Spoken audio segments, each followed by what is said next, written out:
Khadija T. You're watching Luminosity TV. When a teenager picks a gun and goes to his school and opens fire, shooting everyone in his classroom just because his girlfriend broke up with him, who do you blame in that situation? Do you blame the teenager for doing such a horrible thing? Or do you blame his girlfriend? I mean, why did she break up with him?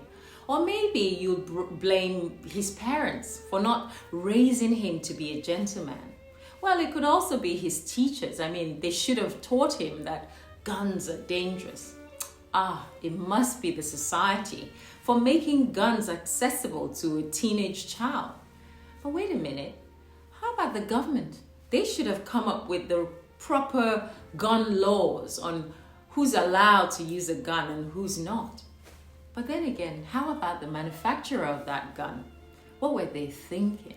I ask these questions to show you how difficult it is to point out exactly who is to blame in any situation. In fact, some might say they're all to blame. And that would include you and I, because we make up what society becomes. So now you see the long line of those who could be deemed guilty for one teenager's crime. But when it comes to a war, who do you blame?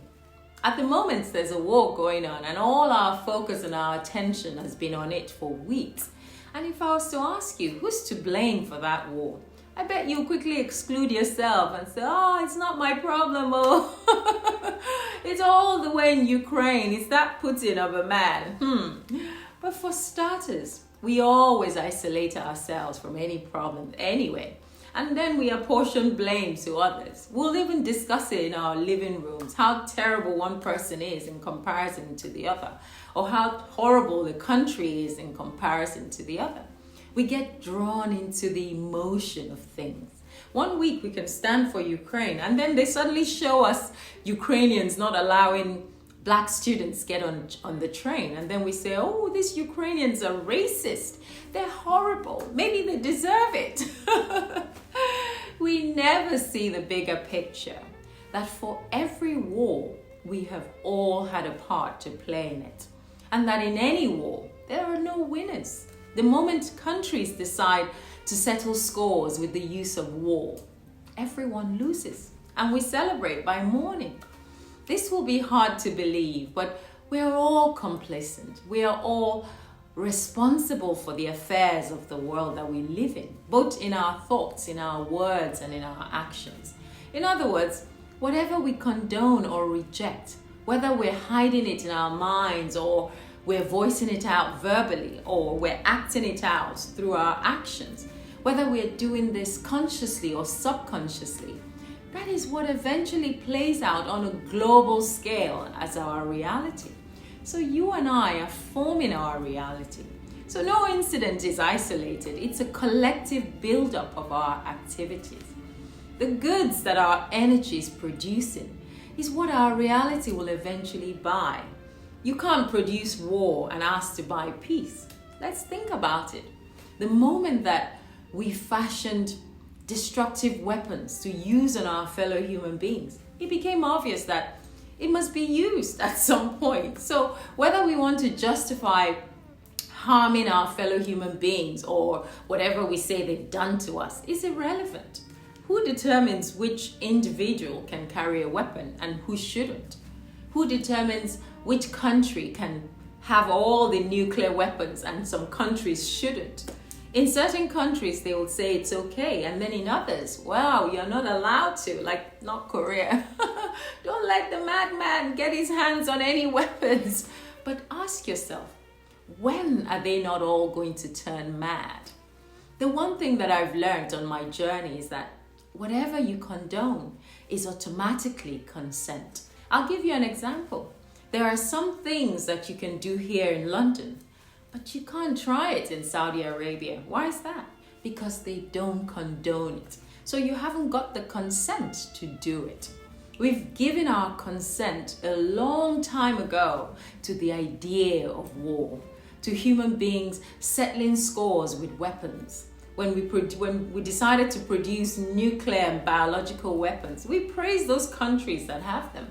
We call them civilized. We call them advanced. In fact, that's one way to measure their superpower status.